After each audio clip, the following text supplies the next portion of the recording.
Bien, estimado docente, en esta oportunidad somos representantes del grupo 5 y en este caso vamos a exponer muros de contención, que es de Rankine, teniendo como autores a mi persona, Coronel Riquelme Albiter, Rojas Suárez Carlos, Villar Paucar Ruth, Villar Paucar Diana, nuestro asesor Max Alíbar Porras Cristóbal. Vamos a vamos a explicar la apertura del tema. Doy pase a mi compañera Ruth para que explique. Mm, Continuando con la exposición, bueno, ahí tenemos la introducción acerca de los muros, ¿no? De contención que se utilizan para detener masas de tierra u otros materiales, ¿no? También estas condiciones se presentan cuando el ancho de una excavación, como se podría decir, como un corto terraplén que está restringido por condiciones de propiedad se utilizan de la estructura o economía, ¿no?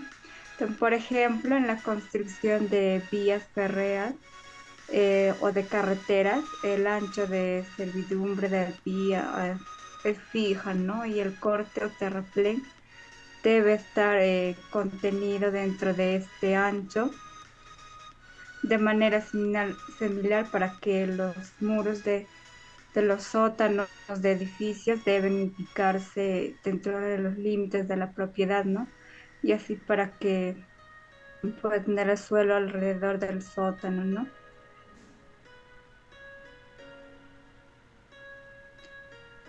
También es un aspecto esencial por la comprobación de un muro, ¿no? Con sus condiciones de contorno en la estimación de las empujes como activos y pasivos en función de la configuración del propio muro, ¿no? De las características y condiciones del terreno y de las acciones que le afectan según el caso. En los aportes siguientes se explicarán las diferentes teorías de obtención de empujes como activos y pasivos, ¿no? Con distintas posibilidades en cuanto a condiciones de contorno, asimismo como planteamientos específicos como variadas, ¿no? Y al final del tema se hará especial énfasis en la práctica del diseño y construcción de estructuras de contención.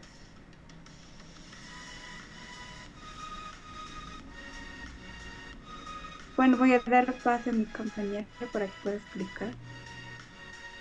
Gracias. Prosiguiendo con la exposición, en este caso vamos a ver un ejemplo que corresponde, ¿no?, a los muros, teniendo en cuenta las tipologías, ¿no? Dentro de los muros de contención, pues existen los muros de gravedad, muros en L, de contrafuertes, de bandejas, muros criba, de tierra armada, ¿no? Y un sinfín de muros. En este caso solamente podemos o conocemos estos muros que están en la lista, ¿no? Los muros de sótano, por ejemplo, también los muros de cimentación, muros pantalla, ¿no? Que son de paneles y de pilotes.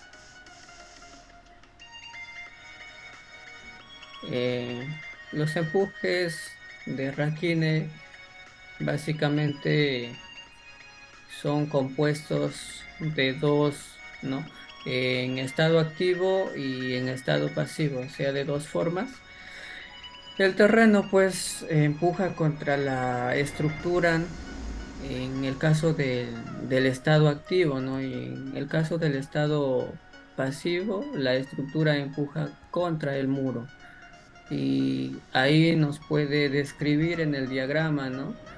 Teniendo en consideración la recta y pues sus diámetros, la cotangente, que nos describen los empujes activos y los empujes pasivos. Entonces, Acá, por ejemplo, en el empuje activo podemos ver el valor inicial desconocido, ¿no? Y también la disminución hasta llegar a la rotura del terreno. En los empujes del terreno, pues sobre los muros, la presión del terreno sobre un muro está fuertemente condicionado, ¿no? A la deformabilidad del muro, entendiendo por tal no solo en la deformación que el muro experimenta, ¿no? Sino también como pieza de hormigón, también la que en el muro produce la deformación del terreno de cimentación. Los empujes exteriores vienen dados por peso propio del elemento de contención. El empuje del peso propio del terreno en el trasdos y a pie del muro, como comúnmente se le llama, y la componente horizontal de las cargas de los edificios colindantes, si lo hubiera, ¿no? Los empujes debidos al agua, nivel freático en este caso, depende de ello. Y los efectos sísmicos también que se presentan, el empuje de las tierras es una función de su naturaleza, ¿no? Eh, Grado de compactación también, la humedad, las tierras que quedan por encima del talud natural, ¿no? Son las que van a producir el empuje que es preciso absorber mediante muros de contención. En los muros que se encuentran a la intemperie, la lluvia se filtra a través de la tierra con que existen unos empujes producidos por la tierra y por el agua, lo cual debemos de tener en cuenta también calcular el muro, ¿no? Acá, por ejemplo, tenemos el empuje del terreno sobre el muro. Y acá nos describe en base al diagrama. Podemos ver en este caso, ¿no? Las deformaciones que se presentan en los suelos incoherentes, los suelos, suelo natural o relleno. Tenemos una ecuación donde nosotros podemos calcular estas deformaciones. En los suelos coherentes poco preciso también, ¿no? Podemos acá calcular mediante esta ecuación y podemos obtener los datos requeridos. También tenemos acá los diagramas de los suelos incoherentes y los suelos coherentes, ¿no? Respectivos. Acá tenemos el empuje del muro sobre el terreno y el empuje pasivo, ¿no? Nos describe en el diagrama. De la misma forma, acá también tenemos el diagrama de los suelos incoherentes y los suelos coherentes.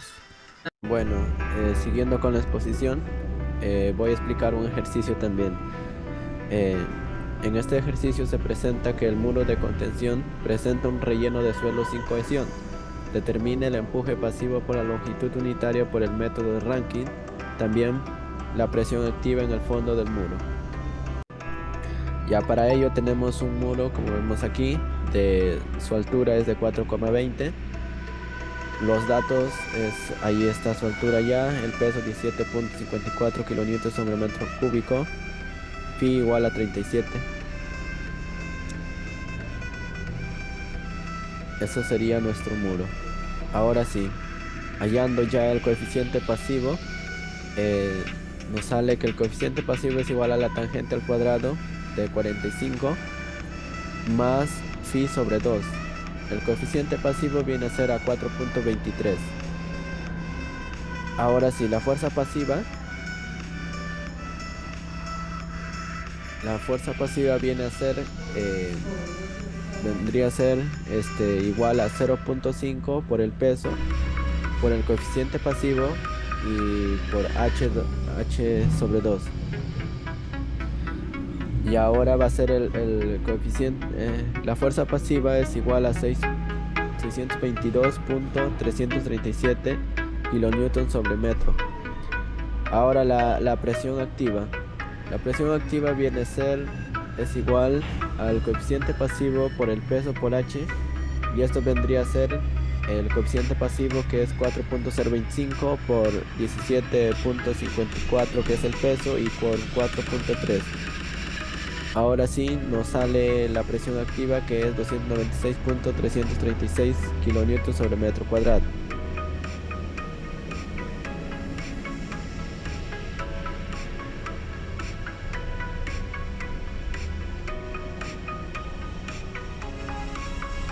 Ahora nos quedaría así ya nuestro gráfico. Vendría a ser: la fuerza activa está situada en el tercio de la altura total, estará colocada a 1,40 m. Por ejemplo, aquí tenemos en la imagen, esto de aquí viene a ser nuestro muro, ¿no? Ya su altura es de 4,20, y cuando nosotros utilizamos una fuerza triangular, nos dice que sacamos el total, ¿no?, de 4.20 entre un tercio, nos sale a 1,40 m. Entonces la fuerza activa vendría a estar acá situada a 1,40 m. Bueno, eso sería todo. Muchas gracias. Bueno, siguiendo con la exposición, vamos a hablar sobre las fallas más frecuentes debido a un mal estudio del muro y agotamiento de un muro. Bueno, en el giro excesivo del muro o vuelco es la acción, ¿no?, de la puntera que supera la resistencia mecánica del suelo. Asimismo, también haciendo que el terreno tienda, ¿no?, a provocar el vuelco del muro, aumentando la superficie de asiento de la puntera y la superficie puntera y la presión sobre el terreno. Tenemos también lo que es el deslizamiento del muro. Ocurre como una consecuencia, ¿no?, del empuje activo, y pues el puntero y el tacón no están bien diseñados en la base en el muro. Esto tiende a desplazarse en el sentido que es oblicuo, ¿no? Eh, ¿No? Asimismo, también la solución aumenta en lo que es en los del tacón, del grueso de la puntera, es decir, de la base total, que es el deslizamiento profundo del muro, ¿no? Esto se presenta en una capa de suelo blando con una profundidad igual a media altura, ¿no?, del muro, contando desde el plano de cimentación y la resistencia del terreno que asciende al muro, ¿no?, a un punto que es uniforme en total de una profundidad. La deformación excesiva del alzado se produce en muros muy esbeltos. Esto quiere decir que cambia el diseño del muro y las fisuras excesivas, también así produciendo por la restricción del hormigón. Esto suele producirse en trazados o tacón en la puntera del muro o el talón, ¿no? Es decir, en las zonas más de tracción, ¿no? Si solo son fisuras no pasa nada, pero generan un problema que surge cuando son grietas, anchos excesivos.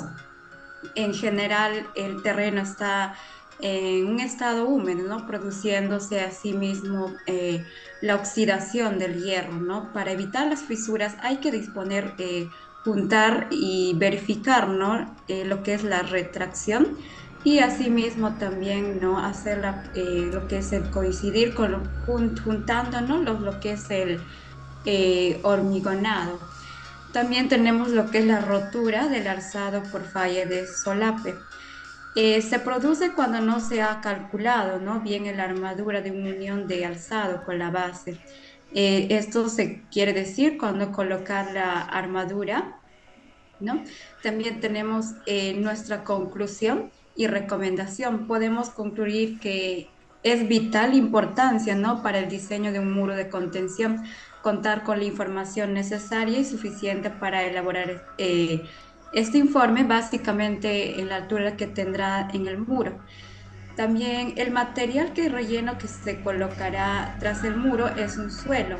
Este se recomienda que sea un suelo tipo friccionado, pues los suelos tipos cohesivos no son aptos para los rellenos, ya que la cohesión es un parámetro cuya variación con el tiempo es grande, ¿no? Y esto generalmente tiende a disminuir su valor inicial. Es muy importante que el proyectista considere el proyecto del muro, el diseño de un filtro, ya que cualquier relleno siempre tiene la posibilidad, ¿no?, de saturarse de agua, al no considerar, ¿no?, de manera fuera del relleno, ¿no? Asimismo, también aumenta el empuje, ¿no? Considerando lo que es la resistencia, ¿no? Bajo estas dos consideraciones se estimó el valor del empuje, obteniéndose que para las condiciones sísmicas el valor es aproximadamente de un 8% y la mayor es el que presenta para la condición estática, de un proceso iterativo, ¿no? En lo cual el muro es capaz de resistir el empuje crítico y las condiciones sísmicas, ¿no? Asegurándose asimismo que el muro no presente problemas de estabilidad ante falla por volteo o deslizamiento, ¿no? Siguiendo, se revisó la capacidad de carga de suelo para soportar la estructura, ¿no? Llegándose a concluir que el suelo se apoya, ¿no?, del muro y asimismo no genera problemas, ¿no?, en la carga. Se recomienda una buena supervisión y la construcción de un muro. Bueno, eso sería la exposición del grupo 5. Gracias a Gracias. todos.